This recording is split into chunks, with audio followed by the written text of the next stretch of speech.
The Lotus of the True Law. Homage to all the Buddhas and Bodhisattvas. Sadharma Pundarika Sutra. Translated by H. Kern, 1884. Sacred Books of the East, Vol. XXI. Sacred-texts.com. Chapter XXV.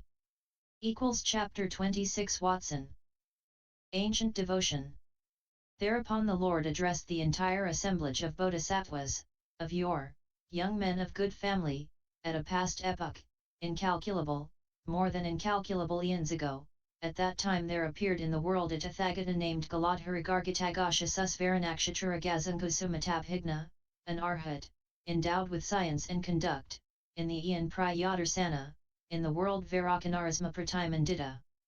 Now, there was, young men of good family, under the spiritual rule of the Tathagata Galadharigargitagasasusvaranakshatra a king called Subhavyuha. That king Subhavyuha, young men of good family, had a wife called Vimaladatta, and two sons, one called Vimalagarbha, the other Vimalanetra. These two boys, who possessed magical power and wisdom, applied themselves to the course of duty of bodhisattvas, viz. To the perfect virtues, paramitas, of almsgiving, morality, forbearance, energy, meditation, wisdom, and skillfulness. They were accomplished in benevolence, compassion, joyful sympathy and indifference, and in all the 37 constituents of true knowledge. They had perfectly mastered the meditation Vimala, i.e. spotless, the meditation Nakshatra, the meditation Vimalanirbhasa, the meditation Vimalabhasa, the meditation Alankarasura, the meditation Mahadigogarba. Now at that time, that period the said Lord preached the Dharmaparvaya of the Lotus of the True Law out of compassion for the beings then living and for the king Subhavyuha. Then, young men of good family, the two young princes Vimalagarbha and Vimalanetra went to their mother, to whom they said, after stretching their joined hands, "We should like to go, mother, to the Lord Galadharigargitagasasusvaranakshatra the Tathagata, and that, mother, because the Lord Galadharigargitagasasusvaranakshatra the Tathagata, expounds, in great extension, before the world, including the gods, the Dharmaparvaya of the Lotus of the True Law. We should like to hear it." Whereupon the queen Vinialadatta said to the two young princes, Vimalagarbha and Vimalanetra, "Your father, young gentleman, the king Subhavyuha, favours the Brahmans. Therefore you will not obtain the permission to go and see the Tathagata." Then the two young princes Vimalagarbha and Vimalanetra, stretching their joined hands, said to their mother, "Though born in a family that adheres to a false doctrine, we feel as sons to the king of the law." Then, young men of good family, the queen Vimaladatta said to the young princes, "Well, young gentlemen, out of compassion for your father, the king Subhavyuha, display some miracle, that he may become favourably inclined to you, and on that account grant you the permission of going to the Lord Galadharigargitagasasusvaranakshatra the Tathagata." Immediately the young princes Vimalagarbha and Vimalanetra rose into the atmosphere to a height of 7 tall trees and performed miracles such as are allowed by the Buddha, out of compassion for their father, the king, Subhavyuha. They prepared in the sky a couch and raised dust, there they also emitted from the lower part of their body a shower of rain, and from the upper part a mass of fire, then again they emitted from the upper part of their body a shower of rain, and from the lower part a mass of fire. While in the firmament they became now big, then small, and now small, then big. Then they vanished from the sky to come up again from the earth and reappear in the air. Such, young men of good family, were the miracles produced by the magical power of the two young princes, whereby their father, the king Subhavyuha, was converted. At the sight of the miracle produced by the magical power of the two young princes, the king Subhavyuha was content, in high spirits, ravished, rejoiced, joyful, and happy, and, the joined hands raised, he said to the boys, "Who is your master, young gentlemen? Whose pupils are you?" And the two young princes answered the king Subhavyuha, there is, noble king, there exists in lives a Lord Galadharigargitagasusvaranakshachuragazankusumatabhigna, a Tathagata, seated on the stool of law at the foot of the tree of enlightenment. He extensively reveals the Dharmaparvaya of the lotus of the true law to the world, including the gods. That Lord is our master, O noble king, we are his pupils. Then, young gentlemen of good family, the king Subhavyuha said to the young princes, I will see your master, young gentlemen, I am to go myself to the presence of that Lord. After the two young princes had descended from the sky, young gentlemen, they went to their mother and with joined hands stretched forward said to her, Mother, we have converted our father to supreme and perfect knowledge, we have performed the office of masters towards him, therefore let us go now, we wish to enter upon the ecclesiastical life in the face of the Lord. And on that occasion, young men of good family, the young princes Vimalagarbha and Vimalanetra addressed their mother in the following two stanzas. 1. Allow us, O mother, to go forth from home and to embrace the houseless life, we will become ascetics, for rare to be met with, or precious, is a Tathagata. 2. Is the blossom of the glomerat fig tree, nay, more rare is the Jina. Let us depart, we will renounce the world, the favourable moment is precious, or not often to be met with. Vimaladatta said, Now I grant you leave, go, my children, I give my consent. I myself will likewise renounce the world, for rare to be met with, or precious, is a Tathagata. Having uttered these stanzas, young men of good family, the two young princes said to their parents, Pray, father and mother, you also go together with us to the Lord. Galadharigargitagasusvaranakshachuragazankusumatabhigna, the Tathagata, in order to see, humbly salute and wait upon him, and to hear the law. 4. Father and mother, the appearance of a Buddha is rare to be met with as the blossom of the glomerat fig tree, as the entering of the tortoise's neck into the hole of the yolk formed by the great ocean. The appearance of Lords Buddhas, father and mother, is rare. Hence, father and mother, it is a happy lot we have been blessed with, to have been born at the time of such a prophet. Therefore, father and mother, give us leave, we would go and become ascetics in presence of the Lord Galadharigargitagasusvaranakshachuragazankusumatabhigna, the Tathagata, for the seeing of a Tathagata is something rare. Such a king of the law is rarely met with, such a favourable occasion is rarely met with. Now at that juncture, young men of good family, the 84,000 women of the harem of the king Subhavyuha became worthy of being receptacles of this Dharmaparvaya of the lotus of the true law. The young prince Vimalanetra exercised himself in this Dharmaparvaya, whereas the young prince Vimalagarbha for many 100,000 myriads of kotis of eons practiced the meditation Sarvasattvapapagahana, with the object that all beings should abandon all evils. And the mother of the two young princes, the Queen Vimaladatta, acknowledged the harmony between all Buddhas and all topics treated by them. Then, young men of good family, the king Subhavyuha, having been converted to the law of the Tathagata by the instrumentality of the two young princes, having been initiated and brought to full maturity in it, along with all his relations and retinue, the Queen Vimaladatta with the whole crowd of women in her suite, and the two young princes, the sons of the king Subhavyuha, accompanied by 42,000 living beings, along with the women of the harem and the ministers, went all together and unanimously to the Lord Galadharigargitagasusvaranakshachuragazankusumatabhigna, the Tathagata. On arriving at the place where the Lord was, they humbly saluted his feet, circumambulated him 3 times from left to right and took their stand at some distance.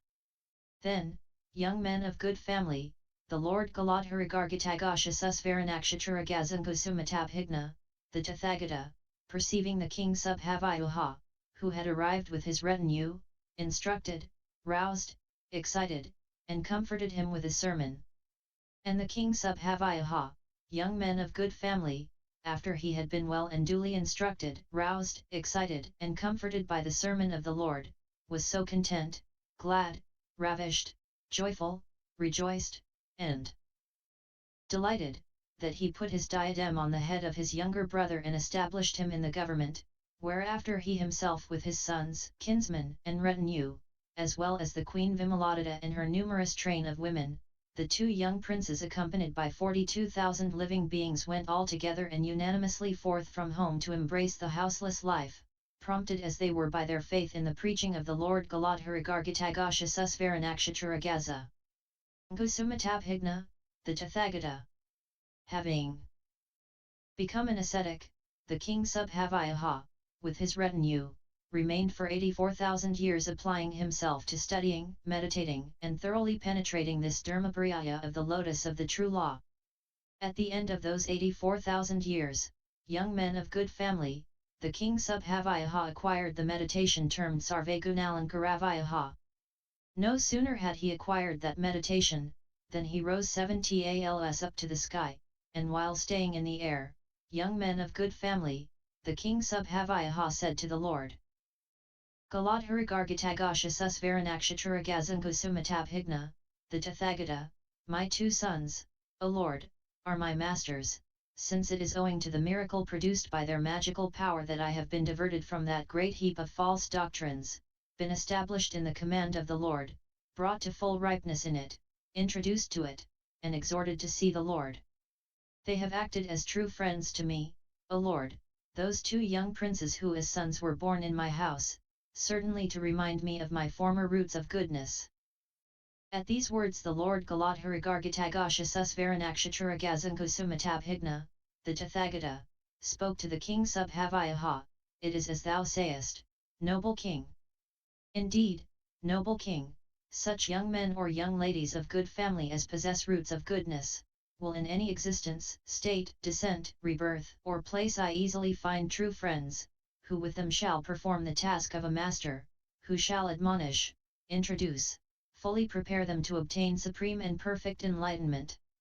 It is an exalted position, noble king, the office of a true friend who rouses, another, to see the Tathagata.